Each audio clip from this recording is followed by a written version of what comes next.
de la célula o las membranas de las unidades ya internas de la célula permitan el desarrollo, en primer lugar, de los microtúbulos que forman o que le permiten a la célula tener forma, que le permiten a la célula movilizarse a través de cambiar la forma, por ejemplo, para permitir la diapédesis de un leucocito a través de membranas de los vasos sanguíneos.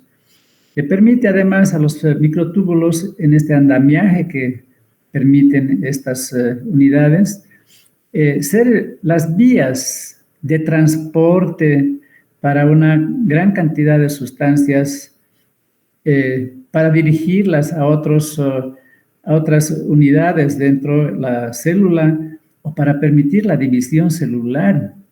Entonces, transporte, forma, movilidad, todo eso permite la célula a través de las capacidades de andamiaje que tiene. La permeabilidad, ya hemos hablado un poco, permeabilidad selectiva, impedir que cualquier cosa que no le sirve entre y permitir que sustancias como los iones, como nutrientes, ingresen a la célula y mecanismos para sacar las sustancias que deben salir, como los iones después de un proceso de despolarización, o los detritus, los restos del metabolismo, para que sean eliminados ya en los seres evolucionados a través de la respiración, a través de los riñones o a través de la bilis. Lo que decíamos hace un rato, el transporte, un transporte que si es de sustancias pequeñas, permite el transporte, y eso lo vamos a escribir, selectivo, de sustancias que atraviesan completamente y libremente, permeabilidad total, diríamos, como el oxígeno, como el CO2,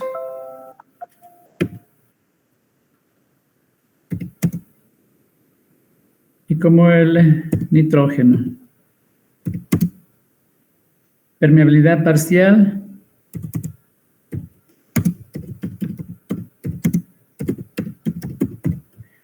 para el etanol,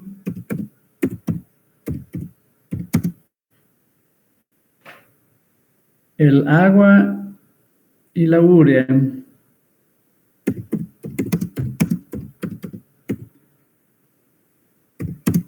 Impermeabilidad para las sustancias polares e iónicas.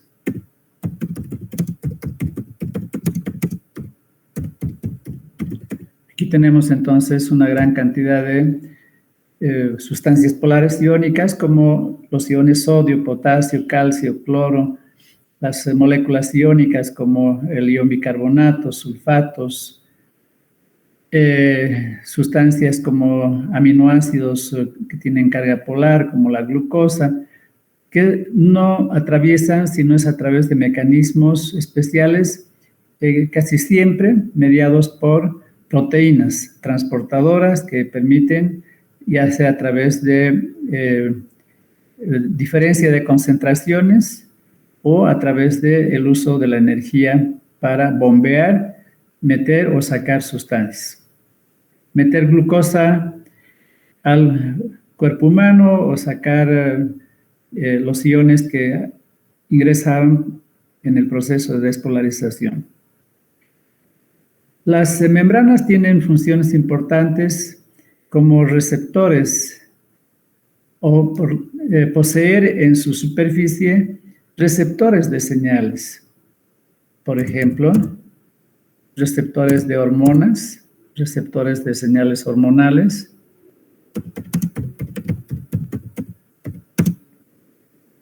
como por ejemplo el glucagón,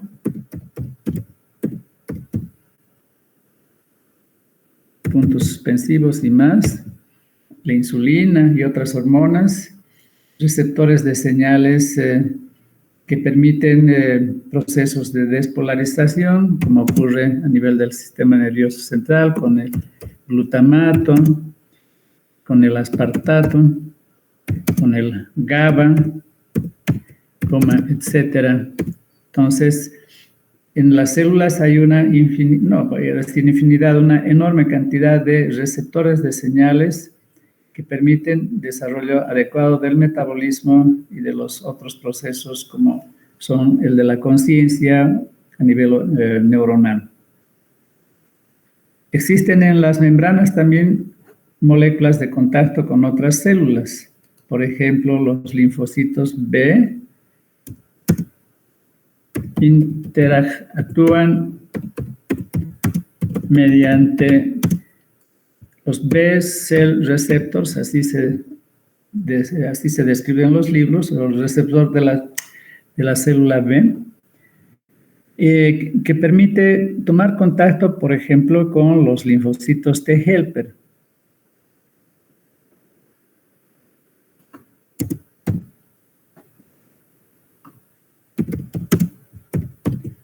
Con los linfocitos T helper, que son los que van a permitir la activación de la célula B a través de estos receptores de la célula. Transducción de señales. Hay receptores de membrana que permiten mandar señales al interior, por ejemplo, la insulina. El receptor de insulina, digamos,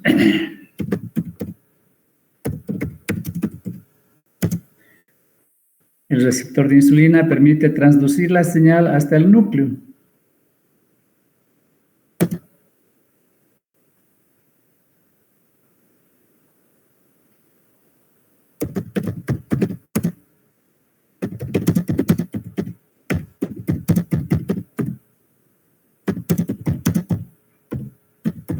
Permite que la señal llegue al núcleo con el objeto de que en el núcleo se active un gen para la producción de una proteína llamada GLUT, que es la responsable de meter la glucosa a las células.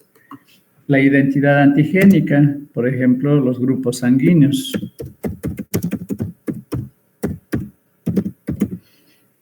O problemas de una identidad inadecuada que van a dar lugar a enfermedades autoinmunes.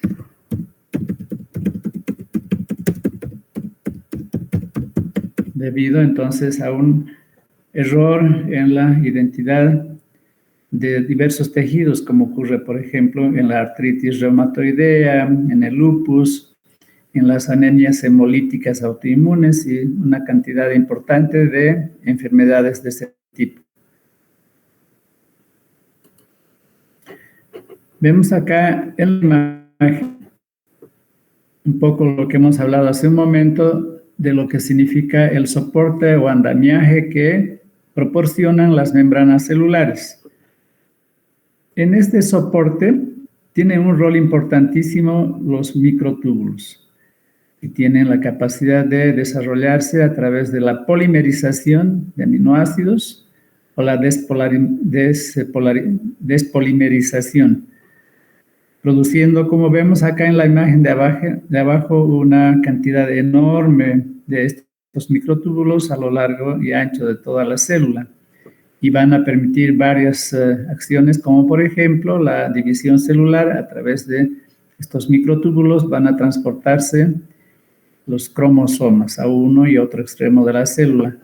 O lo que es increíble, vamos a ver unas imágenes en un momento, en un video, que permitan el transporte como si fuera una carretera o un camino de sustancias que tienen la capacidad de avanzar, de mover como si fueran sus pies, sustancias que están llevando en la parte superior de estos transportadores a través de estas carreteras que son los microtúbulos, hacia adelante o hacia atrás, permitiendo entonces la comunicación en el interior de una célula.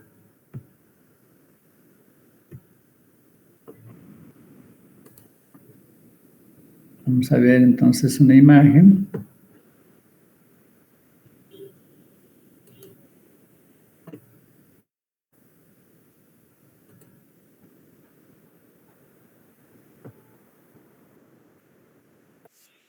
propaganda.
Aquí quiero hacer notar que esta representación informática, por supuesto, intenta reproducir la velocidad real con la que el ADN se duplica. Entonces, son velocidades muy grandes, las reacciones químicas son muy rápidas, no son lentas.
Ok, muchachos.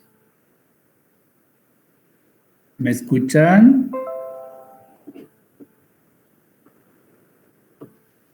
Sí, doctor. Aló. Ok. No sé si están en la cama y han bostezado o algunos están más o menos despiertos y han abierto la boca, sorprendidos por la maravilla que significa el interior de la célula y los diversos mecanismos, entre ellos el ejemplo que queríamos mostrar de cómo los microtúbulos permiten un andamiaje para que se desarrollen varias funciones, como en el caso que hemos visto, la división celular. Entonces, ese video es de un sitio que se llama Veritasium, con B chica, de verdadero Veritasium. Los que quieren explorar ahí en este sitio hay videos muy importantes, interesantes además, sobre diversos tópicos, no solamente sobre biología. Bien, vemos ahora que la composición de las membranas se puede concretizar a través de ver que estas tienen, primero lo que hemos visto ya, una doble capa de fosfolípidos por fuera y por dentro, con la parte externa en contacto con el agua y la parte interna en contacto con el agua. Y la parte del medio, una región hidrófoba, lipofílica, que va a impedir que cualquier sustancia iónica polar atraviese en forma directa. Estas moléculas son la mayoría fosfolípidos, como veremos, pero también hay otras como las llamadas proteínas periféricas, las que están ancladas hacia afuera, pero que no penetran el grueso de la membrana, o proteínas periféricas también, que están hacia el interior de la célula, de la membrana de la célula, o integrales que atraviesan todo el grosor de la membrana celular. Estas proteínas pueden unirse a hidratos de carbono, como por ejemplo estas fracciones que representan acá, una fracción de hidrato de carbono, que puede ser glucosa o galactosa, para dar lo que se denominan como glucoproteínas. Pero también estos hidratos de carbono pueden anclarse a lípidos y vamos a tener entonces, como la imagen aquí arriba, una fracción de un hidrato de carbono anclada a la parte externa del grupo ácido carboxílico de un fosfolípido. Vamos a tener un glucolípido.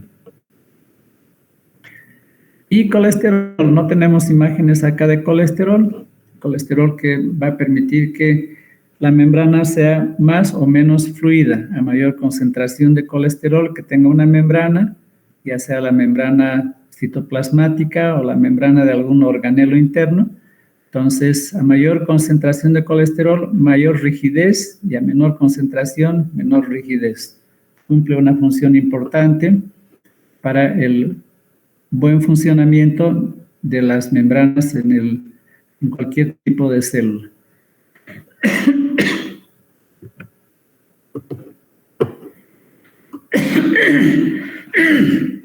Hay diversos tipos de fosfolípidos.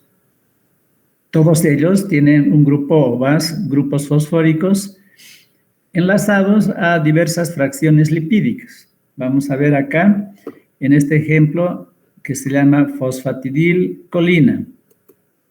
La fosfatidilcolina está representada acá abajo, en este cuadro.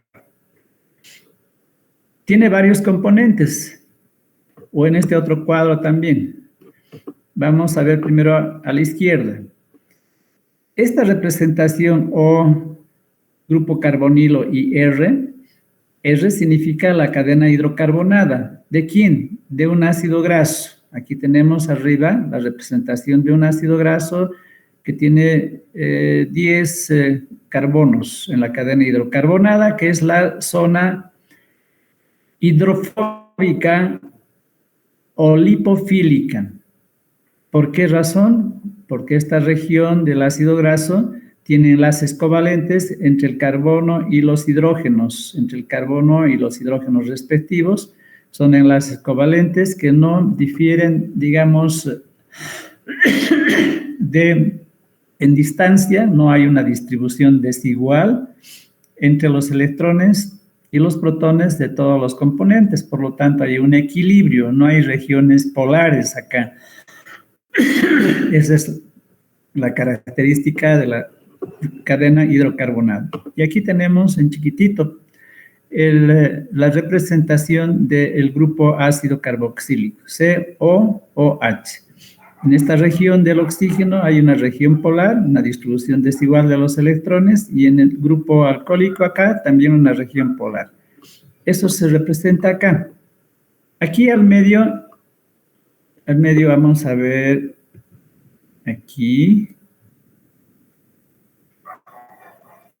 señalado por la flecha, tenemos lo que es el residuo de un glicerol. Es un alcohol que lo representamos aquí a la derecha, de 3 carbonos, CH2OH, CHOH, CH2OH. El glicerol, para conocimiento de ustedes más adelante, forma triglicéridos, los famosos triacilgliceroles. En cada uno de los grupos alcohólicos se fija un ácido graso como el que hemos señalado. Y el triglicérido tiene 3 ácidos grasos que pueden ser distintos, de mayor tamaño o de menor tamaño, que conforman la forma más importante de reserva energética, los triacilgliceroles. Bueno, pero lo que estamos explicando acá es la composición de un fosfolípido. El glicerol, los ácidos grasos, en este caso 2, el ácido fosfórico acá unido en el tercer carbono del glicerol, y lo que se denomina la etanolamina. Esta parte de acá, amina por estos grupos aminos que tiene en este extremo. Aquí a la derecha tenemos la misma representación, los ácidos grasos, el glicerol en amarillo, el ácido fosfórico y la colina que da el carácter de la fosfatidilcolina.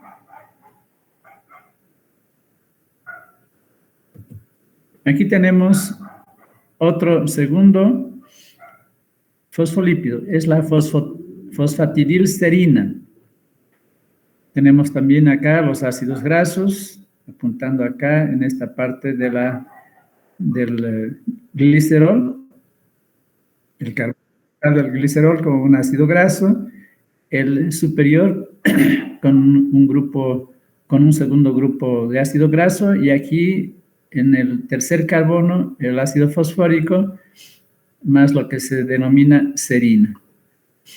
El fosfatidilinositol bifosfato, la cadena de ácido graso, la otra cadena de ácido graso, y el tercer carbono del glicerol unido a un grupo fosfórico que está en contacto con una sustancia llamada inositol, que tiene a su vez un segundo grupo fosfórico y un tercer grupo fosfórico. Por eso se llama fosfatidil inositol bifosfato.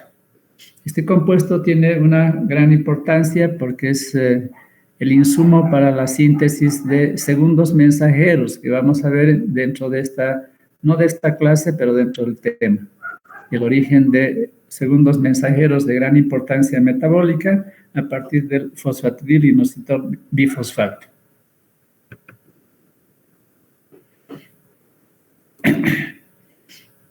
Y una representación de esfingolípidos que son importantes en la conformación de los nervios en general, de las membranas un esfingolípido de las prolongaciones de las neuronas. Tenemos acá el grupo ácido fosfórico, la colina, esta parte de acá. Vamos a agrandar la imagen. El grupo fosfórico, la fosfocolina con el grupo fosfórico, y esta región compleja que se llama ceramida.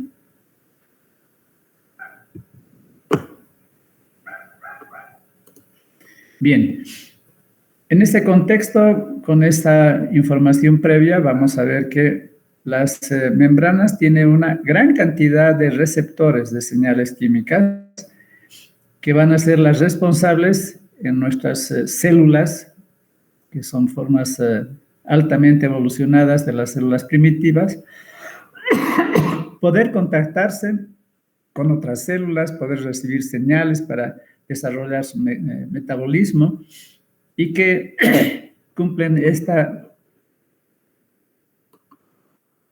representación que es propia de la vida. Para que se desarrolle la vida se necesita recibir señales, se necesitan receptores para recibir esas señales y también se necesita un emisor.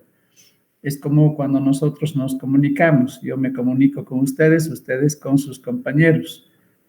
Pero para eso necesitamos tener la capacidad de recepción. Entonces, el mensaje químico tiene receptores.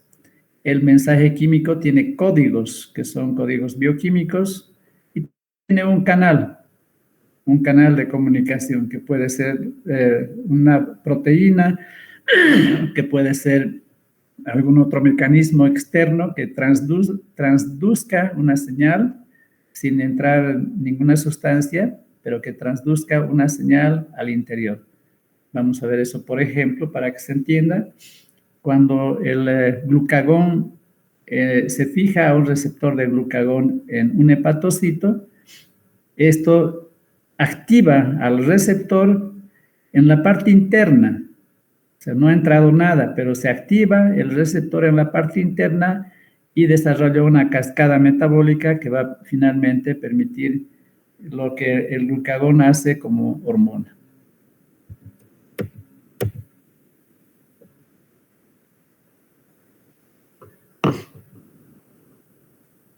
Ok. En las membranas, entonces, hay proteínas que están solas como proteínas o que están unidas a fracciones de hidratos de carbono. ¿Qué funciones tienen estas proteínas? Tienen funciones enzimáticas, de transporte y receptores. Entonces, en la membrana de nuestras células se desarrollan reacciones enzimáticas importantes. Pero también estas proteínas pueden permitir el transporte, como lo conocemos, el transporte activo, el transporte pasivo.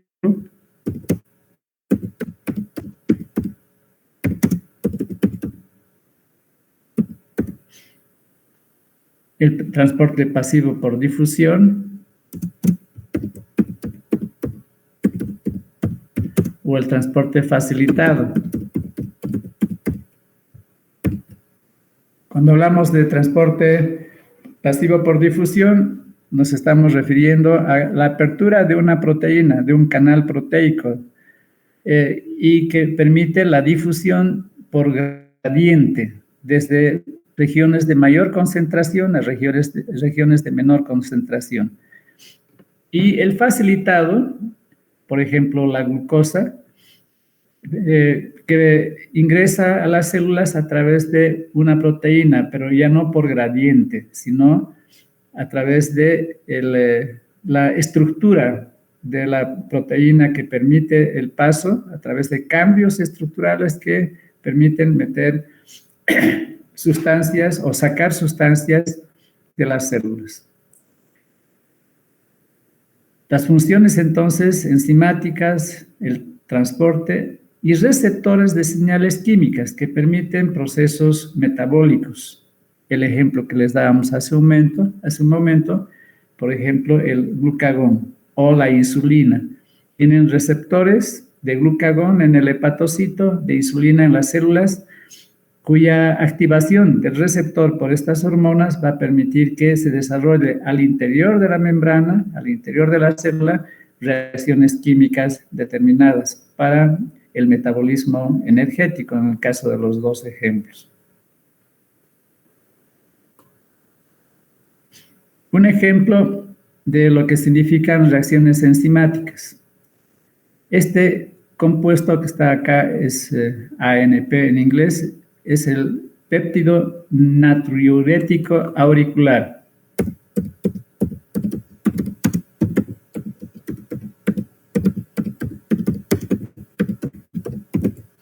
Este compuesto, entonces, se encuentra en las aurículas y tiene la función de determinar el estado osmótico, el estado de hidratación de las células en general.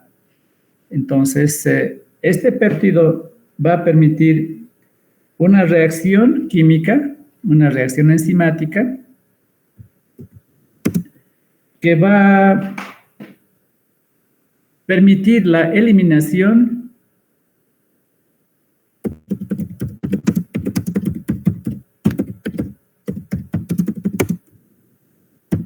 de sodio y consiguientemente con el sodio agua,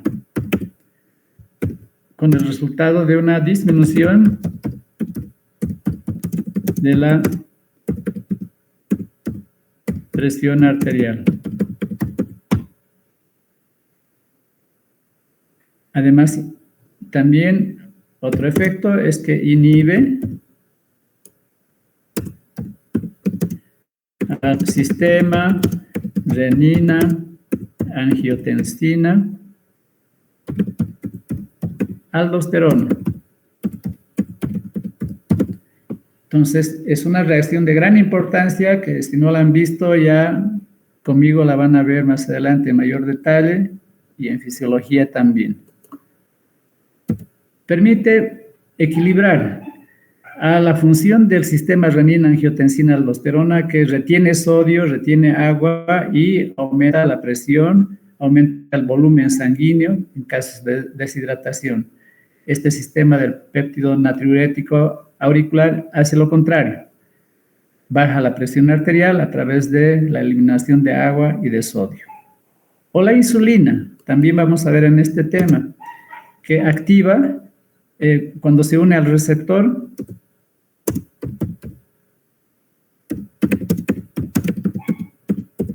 unida al receptor va a desencadenar una reacción enzimática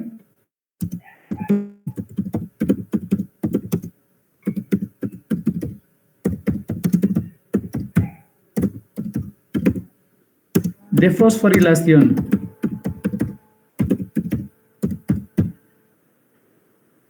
Entonces, esta reacción enzimática de fosforilación va a permitir iniciar una cadena, una cascada de reacciones.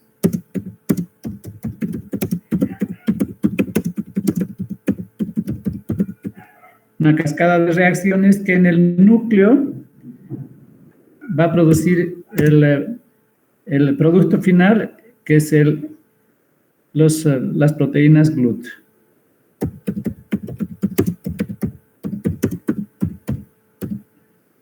Entonces, son dos ejemplos de las reacciones enzimáticas, de las innumerables reacciones enzimáticas que ocurren en la superficie de la membrana. Aquí tenemos una imagen de proteínas transportadoras, dos ejemplos de proteínas, y a la izquierda tenemos lo que decía hace un momento, a través de la bicapa lipídica, fosfolipídica, los fenómenos de difusión simple, desde la mayor concentración hacia menor concentración. En el caso de los iones, el ion sodio, perdón, no el ion sodio, el agua, el oxígeno, el dióxido de carbono, principalmente, que hemos mencionado, que pueden atacar fácilmente la membrana a través de difusión simple o a través de difusión facilitada mediante proteínas que constituyen canales, que permiten también por gradiente de concentración pasar del exterior hacia el interior, o el transporte activo. Contragradiente de concentración permite con el uso de ATP ingresar sustancias desde el exterior hacia el interior, también a través de una proteína transportadora. Ok. Entonces son las 7:30, muchachos.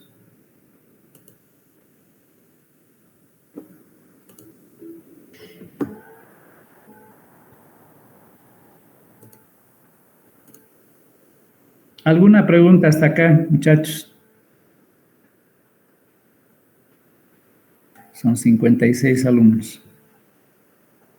Doctor, disculpe una duda. Las proteínas GLUT serían unas proteínas creadas para el transporte facilitado, ¿no? Las proteínas GLUT, a ver, hemos hablado de la insulina para que la respuesta sea completa. La insulina, cuando se fija en receptores de las células que necesitan un mecanismo especial de ingreso de la glucosa, se unen al receptor de membrana y desencadenan una actividad de fosforilación. Sinasa, indica la literatura, una actividad sinasa, que es una actividad enzimática que desencadena una cascada de reacciones, una tras otra, hasta que llegan al núcleo, y en el núcleo activan al gen de la proteína GLUT. La proteína GLUT, entonces, es la que va a permitir meter la glucosa desde el exterior de la célula al interior de la célula, cambiando la configuración. Es una proteína que al cambiar de configuración mete la glucosa, vuelve a cambiar de configuración, recibe otra glucosa y la mete, cambiando de configuración. ¿Qué más?